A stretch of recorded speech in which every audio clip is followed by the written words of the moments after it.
Hello everyone, my name is Christie and I am a final year PhD student in English Literature at the University of Dundee. I'm honoured to be here speaking with you all today about something which has become very close to my heart, children's literature. In 2020, I was awarded joint winner of the Honorary Graduates Award for Inclusive Practice. The proposal that I submitted for this award acts as a reflection of my doctoral research, my ongoing study, publications, and, most importantly, teaching and practical experience.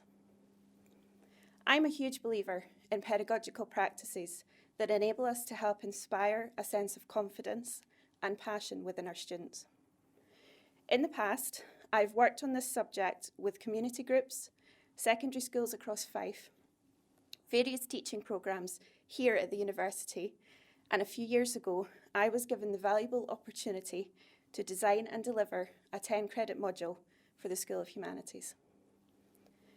Over the years, I've reflected on my experience in working with our students and various groups. This urged me to consider my own basic principles, such as what have I learned through my own teaching journey? What do I wish to pass on? And what matters to me as an educator? What sort of experience do I want my students to have? What do I feel is important to them as they embark on their own journey? How can I help them feel as inspired, confident, and safe as possible? After some deliberation, I designed a project called Children's Literature for All, a bibliotherapeutic approach to mental health. Through my research, there were a number of factors that I wanted to promote and focus on. Therefore, it had to be something that was more three-dimensional than children's literature alone. CLFA is an initiative which aims to address escalating levels of mental health concerns by promoting open and honest discussion through the delivery of dedicated lessons in children's literature and bibliotherapy. As there is an exclusive focus on the literature, young adult and children's fiction, graphic novels and picture books, and on providing the students with an introduction to the wider genre of children's literature, this is the first of its kind for the university. I have grounded my research in English literature, and we are using this as a starting point to allow for a wider consideration of content, which naturally invites an open discussion on ways to approach challenging topics through an in-depth study of children's literature. Carol Burns defines bibliotherapy as the use of reading material to bring about some kind of change in affect or behaviour. Bibliotherapy is defined as the use of any kind of literature in an effort to normalise a child's grief, reactions to loss, support constructive coping, reduce feelings of isolation, and reinforce creativity and problem solving.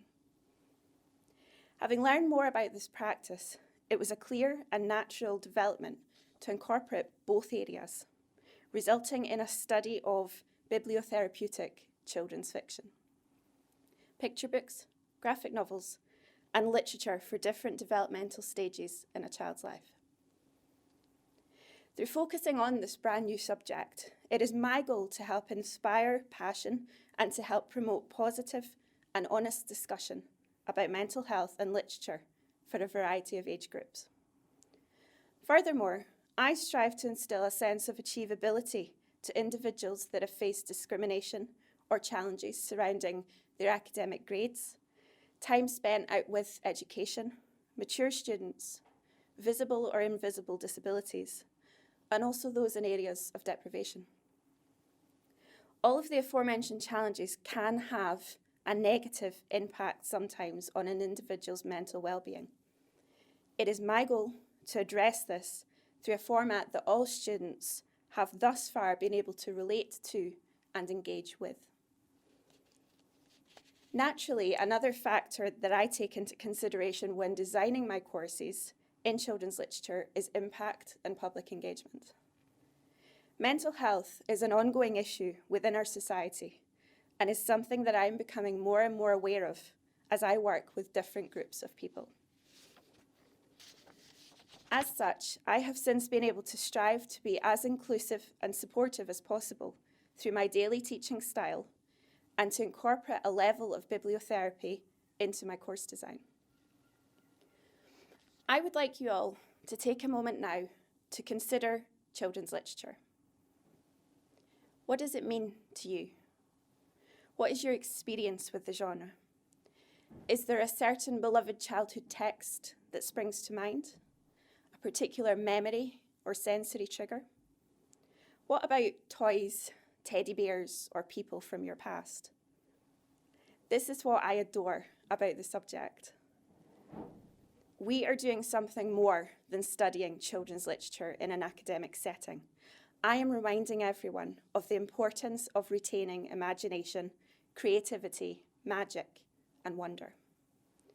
Inviting our students to think back and to apply these memories if they ever feel as though they are struggling during our current challenging times. Out of interest, how many of you had an imaginary friend as a child? Or spoke to your teddy bears and toys? Or made up complete worlds out of nothing more than what was in front of you? I had 4 imaginary friends as a child. I had a community. I frequently invented new potions and perfumes out of the plants in the garden. However, as we get older, we begin to forget. My point is, this is a natural, common, and healthy stage in the development of a child's imagination. Often when we become adults with our own children to look after, we forget this.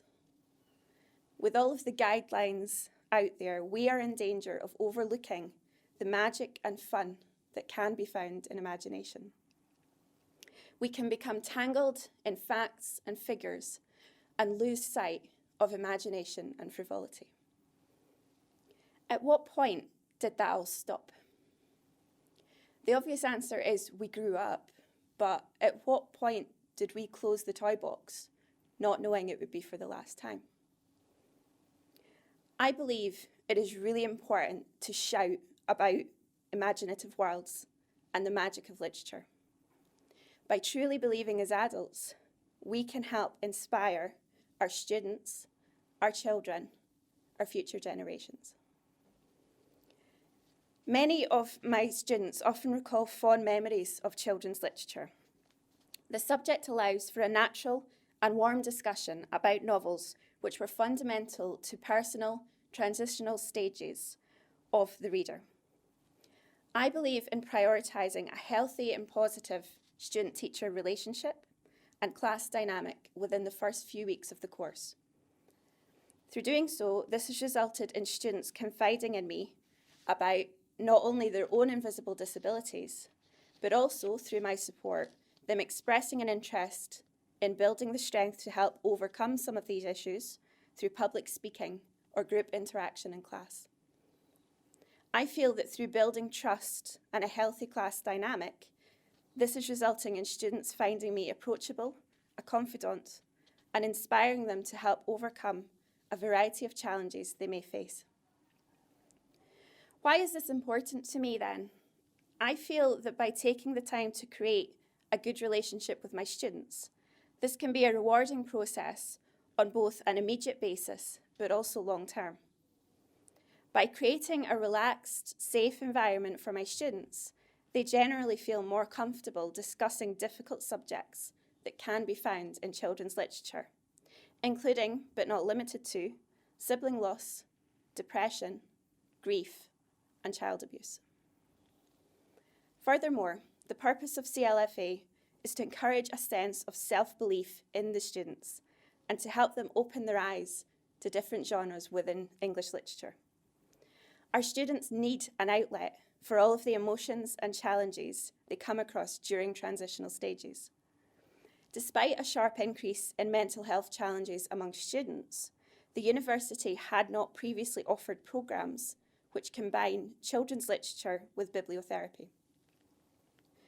Delivering bibliotherapy through children's literature encourages a wealth of discussion surrounding mental health via novels that often generate positive associations and honesty.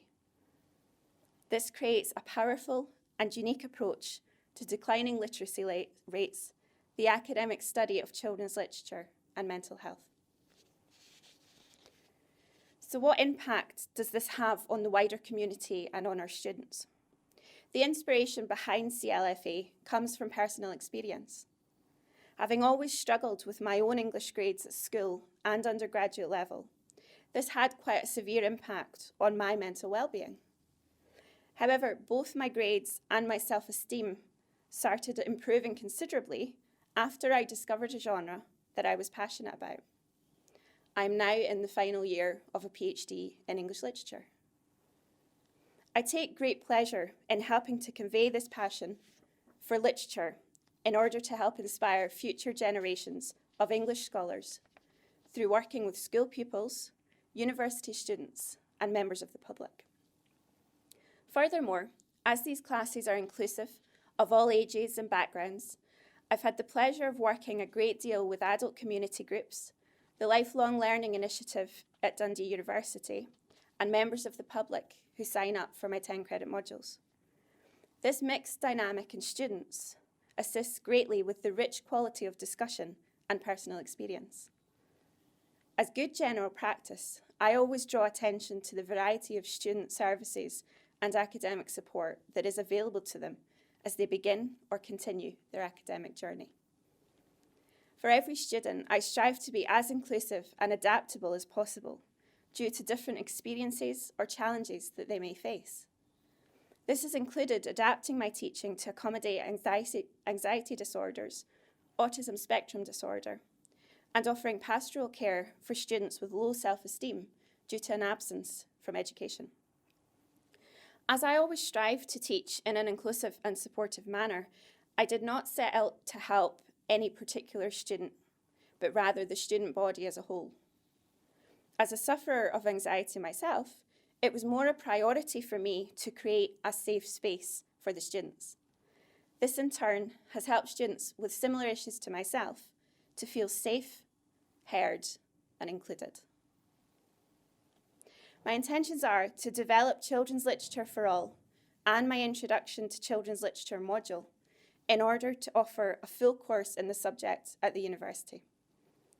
I have plans for future modules which include contemporary young adult fiction, literary monsters, global children's literature, and bibliotherapy for children. I am currently also working on material for a module in female children's authors and depictions of mental health in young adult fiction.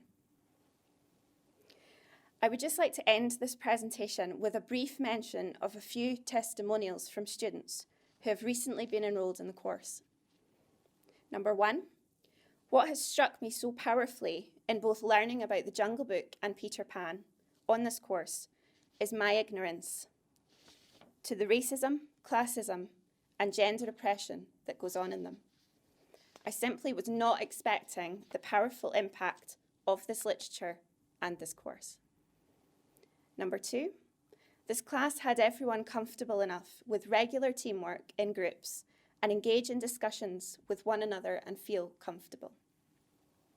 And number three, returning to study after a 35-year break, I started Lauren's children's literature course filled with trepidation.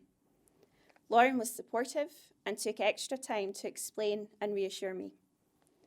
Her classes were interesting and informative and pitched at a level that was not intimidating, but also presented a challenge.